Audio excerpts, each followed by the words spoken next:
Order. Before I come to question time, on Thursday last week I undertook to review the recordings of proceedings in relation to interjections made during question time. The level of interjection during question time on Thursday was unacceptable. My office and the Clerk's office received numerous complaints from members of the public about the level of interjection and the difficulty they had in hearing answers to questions. This particularly applies to members who sit near me, those to my immediate left and right, because my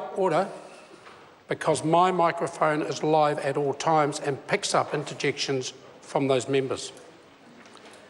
The debating chamber is a place of robust political exchange. Interjections are permitted during question time, as long as they are reasonable and not disorderly in themselves. Speaker's ruling 1876. Loud, ongoing interjections make it very difficult for members of this House, let alone the public, to hear proceedings.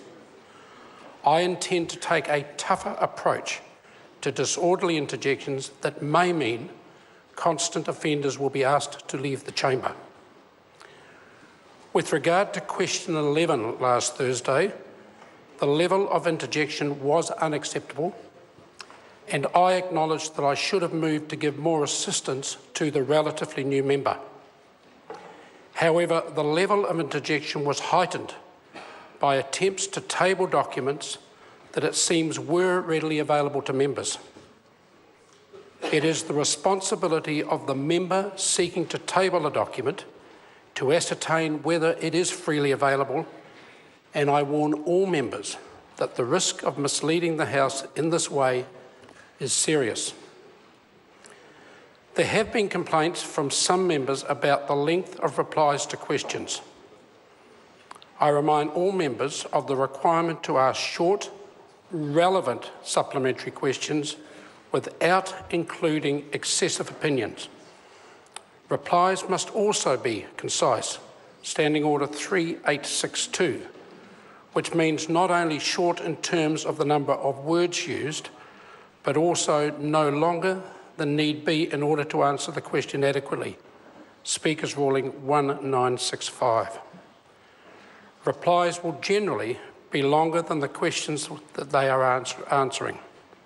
I will be the sole adjudicator of how long a question is to be answered for, and that will be greatly affected by any level of interjection. If there are interjections, then a minister will certainly be given more latitude in responding to those. Finally, all members need to take care when they do interject. Unparliamentary reflections on any member of this House are not acceptable and will be dealt with severely. Point of order, Chris Hipkins.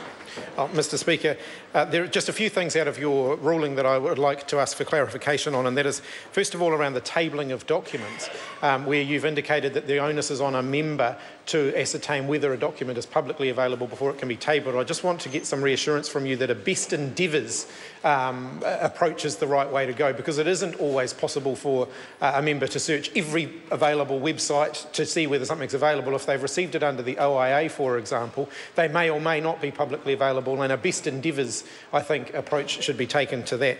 The second is around interjections, and that is, I think that there is a challenge here in the ruling that you've made. One is often long, lengthy answers or provocative answers will actually elicit disorder amongst members of the House, and if you're indicating that disorder stemming from that therefore gives ministers licence to go on even further or be even more provocative in their answers, then I actually think that's going to lead to more disorder in the House, not less.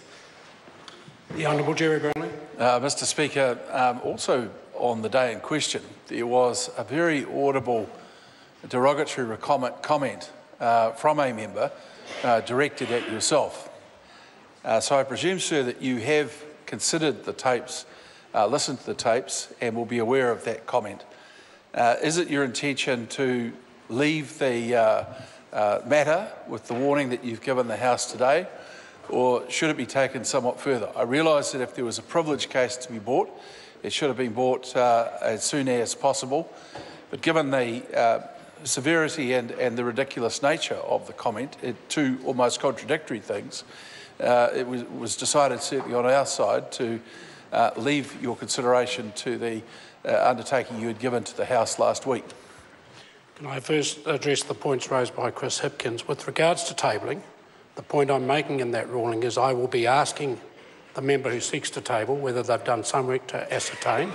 There will be occasions when an answer is given that, to the best of their knowledge, it is not publicly available. That will be perfectly acceptable.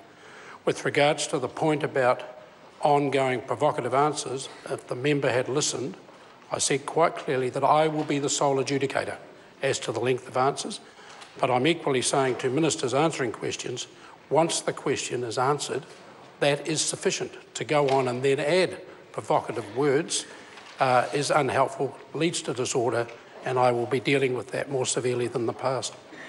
With regards to the point raised by the Honourable Jerry Brownlee, I looked at the transcript of Hansard's. I then watched the proceedings as available via parliamentary TV. I could hear no interjection at all delivered by any member. So if it wasn't available for me to adjudicate it. If there was an unparliamentary remark on this occasion, I think that member may well get off very, very lightly. If it's an interjection that occurs in the back half of the House, it is often heard by members who sit in the back half of the House. It may not necessarily be picked up by Hansard. It may not be picked up by me in the position that I sit. But if the members study that ruling carefully, the final paragraph was, there have been, on occasion, some very unparliamentary comments hurled across at various members. That will cease, or I suspect there will be members who persistently do that. They risk being named in this House. We come to questions for oral answer. Question number 1, in the name of Andrew.